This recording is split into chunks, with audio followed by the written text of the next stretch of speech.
Okay, paper 2, question 2c.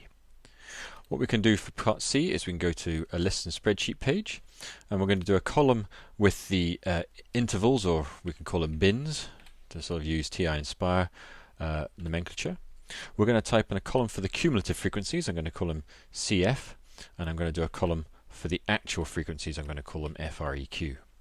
Now the upper end of the bins, well, the first bin ends at 20, next one 40, 60, 80, and 100. I could have set up a sequence to do that, but it was simple enough to type in 5 numbers. Now the cumulative frequencies, the one that you read off from the graph, well, the first one is going to be 50, the second one is going to be 100.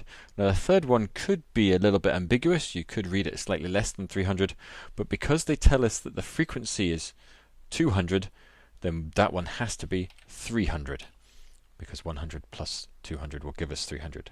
And then the others are 700 and 800. So we have to bear in mind that the graph given to us will only give us cumulative frequencies. Now what we can do is we can work out the frequencies as the differences between all the values in the cumulative frequency. So I'm simply going to go to this entry here. I'm going to press equals, and we now need to type in a formula here.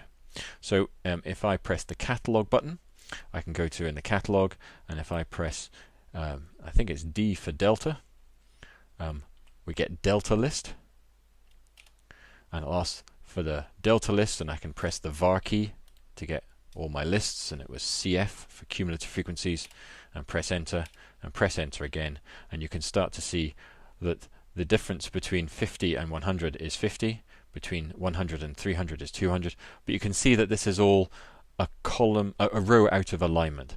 That 100 is the value between 700 and 800.